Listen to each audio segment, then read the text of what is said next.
WhatsApp everybody, एक बार फिर से स्वागत है मेरे यूट्यूब चैनल के ऊपर। मेरा नाम है रोहित कुमार खन्ना। आज की इस वीडियो में हम एमिट्रिप्टिलाइन टैबलेट के बारे में बात करेंगे, जिसको आप ट्रिप्टोमर टैबलेट के नाम से भी जानते हो। ये एक एंटी डिप्रेसेंट मेडिसिन है। इसका इस्तेमाल डिप्रेशन को ट्रीट करने के लिए करा जाता है। आज की इस वीडियो में हम एमिट्रिप्टिलाइन टैबलेट के यूजेस, उसकी क्या डोज है, क्या साइड इफेक्ट है, क्या वार्निंग है, A to Z हर चीज़ के बारे में डिस्कस करेंगे। एमिट्रिप्टिलाइन एक ट्राईसाइक्लिक एंटी डिप्रेसेंट क्लास की मेडिसिन है, जिसको TCA बोला जाता है। अलग अलग एंटी डिप्रेसेंट मेडिसिन हैं, वैसे ही ट्राईसाइक्लिक एंटी डिप्रेसेंट भी एक क्लास है। एमिट्रिप्टिलाइन उसी क्लास की मेडिसिन है। एंड एक बात बहुत ज़्यादा नोट करने वाली है, ये एक प्रेस्क्रिप्शन बेस्ड मेडिसिन है। इसको इस्तेमाल करने से पहले डॉक्टर की सलाह लेना बहुत ही ज़्यादा जरूरी है। अगर हम एमिट्रिप्टिलाइन टैबलेट की स्ट्रेंथ की बात करें तो 4 स्ट्रेंथ मार्केट में आपको मिल जाएंगी।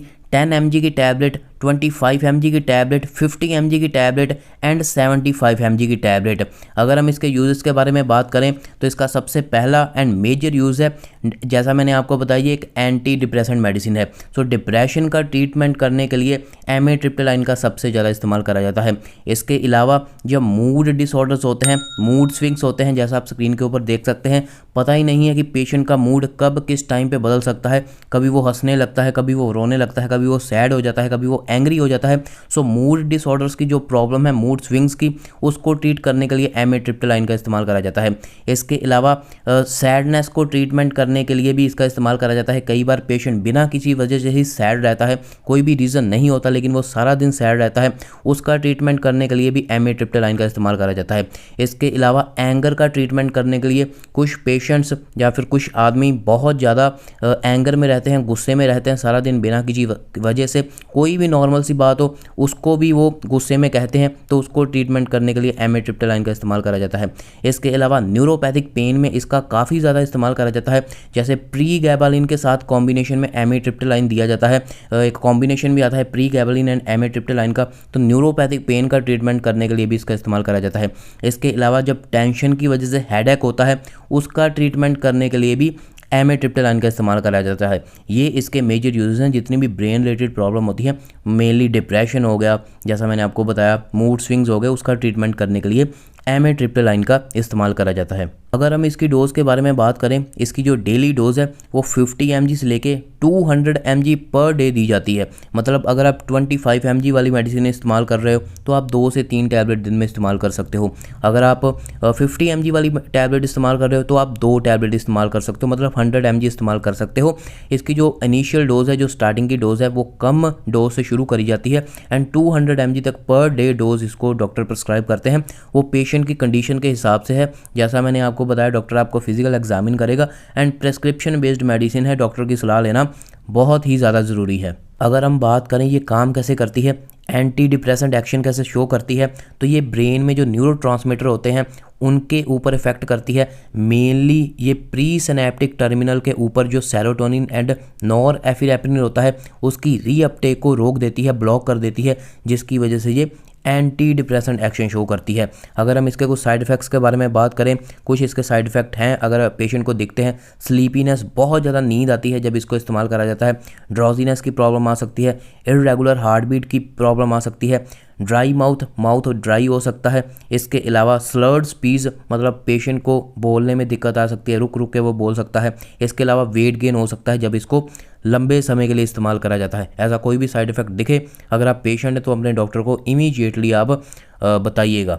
अगर हम इसके ब्रांड्स एंड प्राइस के बारे में बात करें, कुछ पॉपुलर ब्रांड, जैसा मैंने आपको बताया, ट्रिप्टोमर बहुत ज़्यादा पॉपुलर है। इसके अलावा एलीवेल मिल जाएगा, एमीटोन टैबलेट मिल जाएगा, एमिट्रिल टैबलेट मिल जाएगा, एमिट्राइन या फिर एमिट्रिन भी इसको बोला जाता है।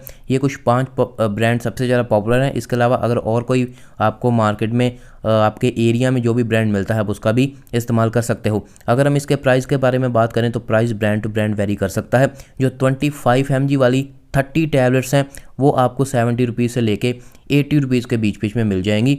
ये प्राइस का अंदाज़ा मैंने आपको दे दिया। अगर हम इसके कुछ वार्निंग्स के बारे में बात करें कि किस कंडीशंस में आपको इसका इस्तेमाल नहीं करना चाहिए, क्या इसकी वार्निंग है, तो अगर ओवर एक्टिव थायराइड ग्लैंड है पेशेंट का तब इसका इस्तेमाल नहीं करना चाहिए। अगर किसी को मैनिक डिप्रेशन की प्रॉब्लम है तब भी इसका इस्तेमाल नहीं करना चाहिए। अगर किसी भी पेशेंट को सुसाइडल थॉट्स आ रहे हैं तब भी इसका इस्तेमाल नहीं करना चाहिए। अल्कोहलिज्म है, किसी भी पेशेंट को बहुत ज़्यादा अल्कोहल कंजप्शन करता है, तब भी इसका इस्तेमाल नहीं करना चाहिए। वाइड एंगल ग्लूकोमा में भी इसका इस्तेमाल नहीं करना चाहिए। अगर किसी की भी कोई भी हार्ट अटैक की पिछले 1-2 महीने में कोई भी हार्ट अटैक की हिस्ट्री रही है, किसी को हार्ट अटैक आया है पेशेंट को, तब भी इसका इस्तेमाल नहीं करना चाहिए। इसके अलावा एबनॉर्मल हार्ट बीट और एबनॉर्मल हार्ट रिदम्स का अगर पेशेंट को प्रॉब्लम है, तब भी एमिट्रिप्टालाइन का इस्तेमाल नहीं करना चाहिए। इसके अलावा मैं एक और एडवाइस करूँगा कि आप इसको किसी भी और मेडिसिन के साथ, खास करके कोई भी पेन किलर हो गए या फिर कोई दूसरी एंटी डिप्रेशन मेडिसिन हो गई, PCM हो गया, उसके साथ इसको मत कंज्यूम करिए। एमिट्रिप्टालाइन को आप अकेला ही इस्तेमाल कीजिए, क्योंकि ये बहुत सारी मेडिसिन के साथ इंट्रैक्शन करती है। तो मैं आपको एडवाइस करूंगा कि एमिट्रिप्टालाइन के साथ आप कोई भी मेडिसिन इस्तेमाल नहीं करिए। वैसे इसके कॉम्बिनेशन में आती है प्रीगैबलिन, एमिट्रिप्टालाइन वगैरह, वो जो कॉम्बिनेशन में आती है वो तो इस्तेमाल करी जा सकती हैं, लेकिन बाकी के पेन किलर, PCM वगैरह इसको अवॉइड ही करनी चाहिए। तो ये थी पूरी की पूरी वीडियो। एमिट्रिप्टालाइन को लेके ऐसी और प्रैक्टिकल मार्केट बेस्ड वीडियो मेरे चैनल के ऊपर मिलती रहेंगी। चैनल को सब्सक्राइब कीजिए, अपने मेडिकल फार्मा नर्सिंग रिलेटेड दोस्तों के साथ इस चैनल को शेयर कीजिए ताकि उनको भी मेडिकल फार्मा रिलेटेड इन्फॉर्मेशन मिल सके।